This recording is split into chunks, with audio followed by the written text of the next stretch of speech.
Assalamualaikum warahmatullahi wabarakatuh. Halo semuanya, saya Safira Budi Rahmadani dari Prodi Hukum Fakultas Ilmu Sosial dan Ilmu Politik Universitas Tidar. Di video ini, saya dan teman-teman saya akan menjelaskan secara singkat apa itu Haptun atau Hukum Acara Peradilan Tata Usaha Negara. Sebelum kita membahas Haptun lebih jauh, saya akan menyampaikan dulu badan yang menjalankan suatu peradilan, yaitu pengadilan. Pengadilan adalah badan atau lembaga yang menjalankan peradilan berupa memeriksa, mengadili, dan memutus perkara di dalam sebuah negara. Pengadilan dalam hal ini adalah Pengadilan Tata Usaha Negara atau yang dapat kita singkat yaitu PTUN. Nah, lembaga ini sebenarnya seperti apa sih? Akan disampaikan oleh teman saya yang satu ini. Perkenalkan, nama saya Rizky Aulia Febrianti. Lembaga ini merupakan pelaku kekuasaan kehakiman dalam sebuah negara yang berdaulat yang berguna untuk menegakkan suatu keadilan dan hukum dalam negara tersebut.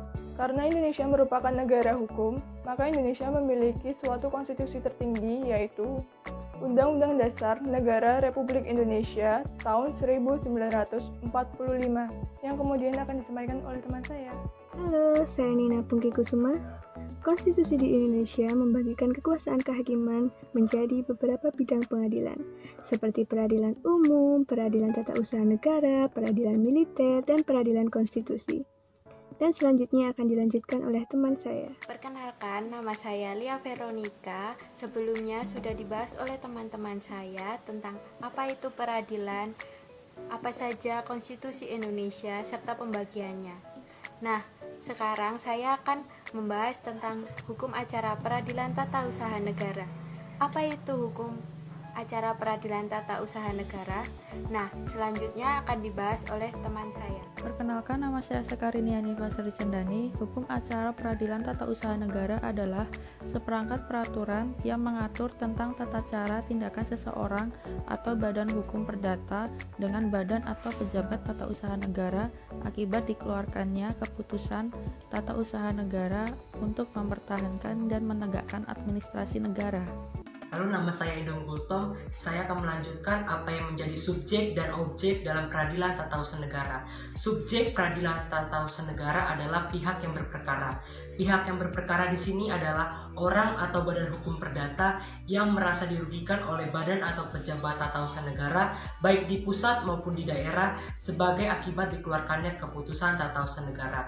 Sedangkan objek peradilan tata usaha negara adalah keputusan tata usaha negara yang tertulis yang dikeluarkan oleh badan atau pejabat tata usaha negara yang berdasarkan peraturan perundang-undangan yang berlaku yang bersifat konkret, individual, dan final yang menimbulkan akibat hukum bagi seseorang atau badan hukum perdata. Bagaimana dasar hukum dari peradilan tata usaha negara dan hukum acara peradilan tata usaha negara akan disampaikan oleh teman saya berikut ini. Perkenalkan, nama saya Latif Ahmad Fauzi.